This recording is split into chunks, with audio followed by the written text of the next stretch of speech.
Hello guys and welcome back to my channel. Today I want to ask you guys permission to rant, to yap, right, for a couple of minutes, I guess a maximum of 10 minutes. Yeah, maximum of 10 minutes guys. And the reason for it is because I want to share with you a couple of things that I believe are harming the game. That are, somehow making the game feel bad. And not sure if you guys are going to be agreeing with me. This is my opinion. You guys are entitled to have your opinion as well. If you think that I'm completely wrong, please feel free to use the chat. I'll be more than happy to be, discussing with you there. We can share some pointers and we can, speak about those things that we believe may be or need to be changed in the game.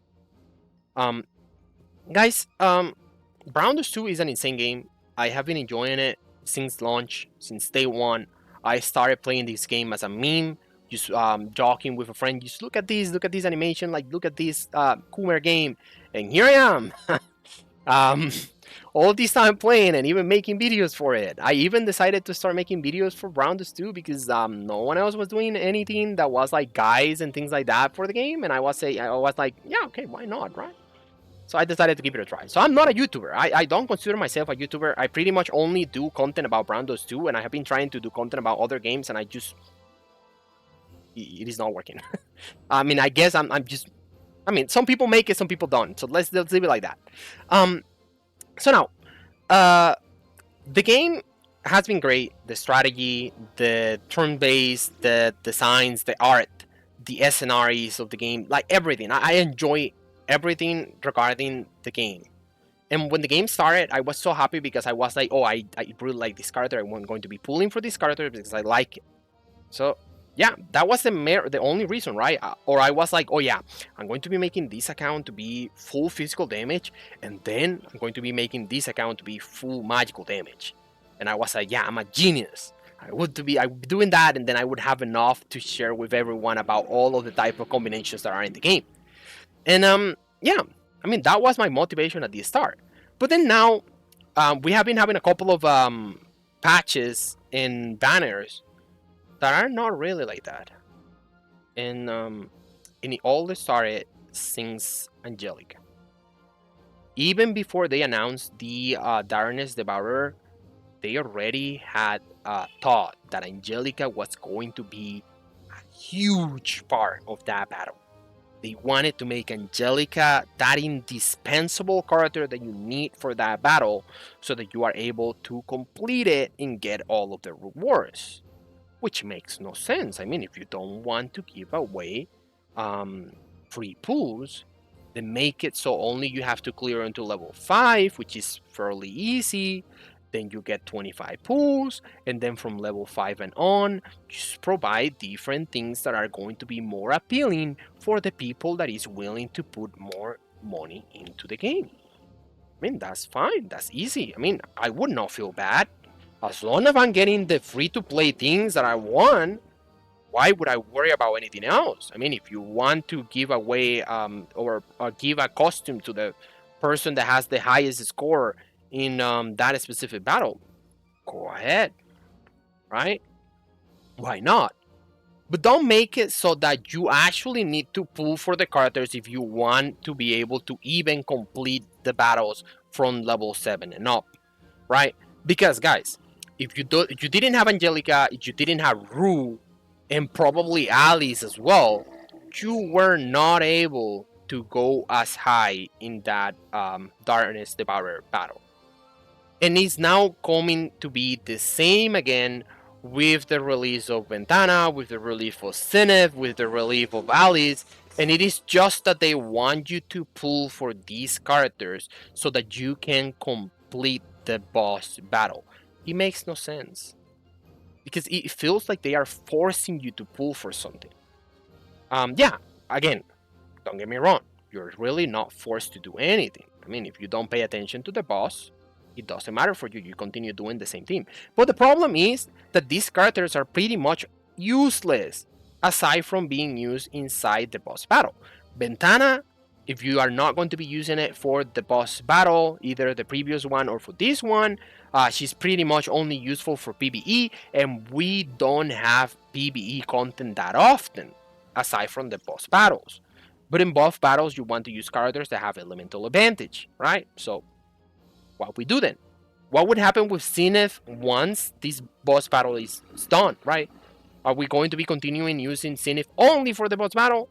And then Diana. Diana is a character that is specifically created just for you to use her inside the boss battles. Because aside from that, she doesn't have any other purpose. You cannot use her on PvP. You cannot use Ventana on PvP. You cannot use Zenith on PvP. Right? It would not make any sense to use Zenith on PvP. I mean, even though right now PvP is just a lot of people having 100% defense, 100% magical resistance, and then I guess the characters that you should actually be using on PvP are the characters that are able to deal what is this called? True damage, right? So we're talking Justia, we're talking Alec, and we're talking what's the name of the other character? This is a 3-star that deals this one. Beatrice, right? Don't sleep on Beatrice. Beatrice is actually really good for PvP. She definitely can one-shot one enemy without any problem, especially because everyone is 100% defense, 100% magical resistance, so they have no HP. So you definitely will be able to kill someone with Beatrice. And then you can go with Latal, this costume that gives you massive amounts of attack, and then just, I don't know, probably a tank, right? You may go with any tank that is able to survive. Like, for example, Alice would be your best option for a tank, because if you actually build Alice correctly, Alice can have 90% defense and 90% magical resistance, which makes no sense. But it is there. Okay? Anyways, guys, aside from this, there's a couple other things that I want to rant about, and it is, for example, the content that we have in Evil Castle. Let me check. I'm going on track with the time. Yeah, I still have some time. Evil Castle, we got this new content, right? That is 100 floors. And then if we go here, like, let's check here, floor number 82, right? And then we check this out, and then we have this monster here that has 295,386 HP. And I go like, why? What's the purpose of this? And it is the same also for the character packs, right? We got the different character packs to difficulty hard and very hard, and they are just massive amount of attack or magic attack that they have, and then a lot of HP, and then the battles are just, you sacrifice as many characters as you can until you get to the death timer, and then with the death timer you just one-shot everything.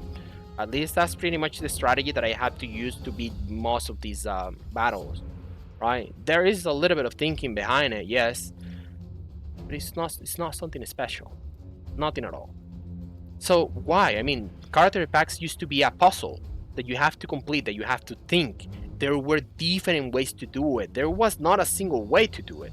There is a problem with the character packs as well, and it is that every time that they launch a character pack, they have a specific buff for that season, and then inside that character pack, if you don't have that buff later on, if someone watches a video, for example, about how to complete that battle, and now they don't have that buff, the character pack becomes way harder than what it was supposed to be.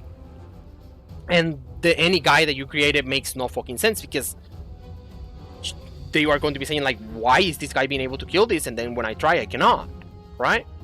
So definitely, I mean, why make this type of content that is just massive amounts of HP, and all you have to do is just have characters with 90% defense, 90% magical resistance, a character that silence, and that's it. Like take it for example like here, right? Let's talk about this last battle here real quick before I continue with my last the last thing that I want to say.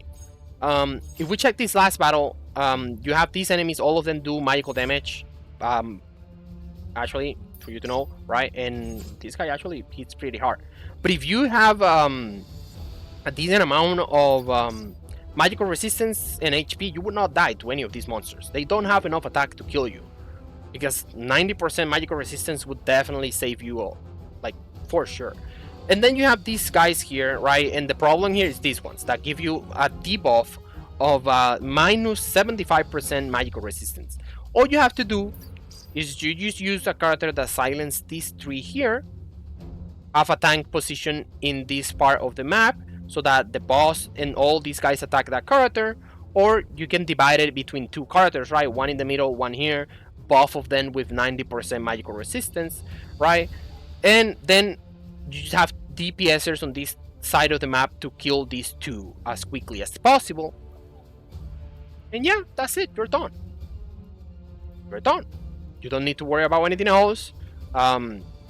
Because they will not be able to do anything, and it's just wait until the death timer so that you're able to kill them, because they have 400,000 HP, right? And this one have basically a million HP.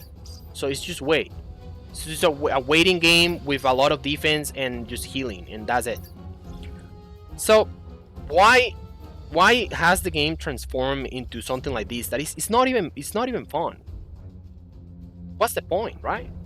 It's just tedious. It's just going to be taking a long time for you to be able to do that for no reason. My suggestion is that instead of having the hard and very hard difficulty on the character packs, and in this tower, the 100 floors of the tower, instead of having that much HP, why don't you make it like a puzzle, right? For every 10 scenarios, they give you a set of characters, and they have a set of specific stats, and the monsters also have a specific stats, and then you have to think about the set of characters that you receive so that you can then plan a strategy and be able to complete it. That would help you to familiarize with different characters. It would help you to to think about characters that you may want, and that would also bring them some money, because they will say, hey, I really enjoy using this character in this pack or in this hour, and then now I want to pull for it, right? So that's my suggestion. I mean, stop doing this. I mean, it's not good. It's harming the game. Stop releasing banners just for you to be able to clear the boss and that's it. Please, don't do that. I mean, what's the point of it? The game is losing what it actually started with, which is the strategy, the thinking about how to beat a hard battle. That's something that I'm really missing a lot. Yes, before we had the knockbacks and things like that, but at least you have to think, at least you have to retry because of the great rate, you have to use some evasion and things like that to be able to complete the battles. But now it's just massive amounts of HP and that's it. For the last thing, guys, I want to say, for characters like Eclipse, Jaden, and Celia, why the hell do you have necklaces that give crit rate? Please. We have Arenis, we have Helena, we have Diana now, we have Rue, we have 4 characters that give you an insane amount of crit rate. So why would you even consider using a crit rate necklace? Why? And then you have these characters that have a signature gear that is a necklace, and then now you are losing on stats, and the characters feel bad, feel wrong to use, because they are not dealing enough damage and you are not able to bring them to their maximum potential. So please stop doing that. Stop doing that as well. Guys, this is going to be all. I think that I already have been speaking like this for more than 10 minutes. Yeah, 13 minutes already. I'm sorry, I said that it was going to be 10. Yeah, I just wanted to get all of these things out of my chest. I think that we really need to voice this out. And probably, I mean, if you guys think that I'm completely wrong and you have a reason for it, you please share it with me. I really want to hear it.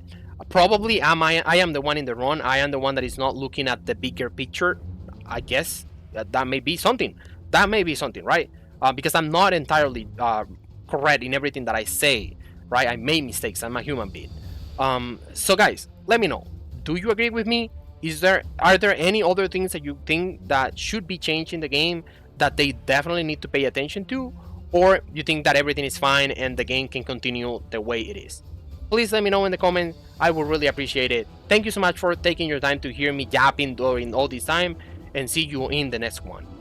Peace.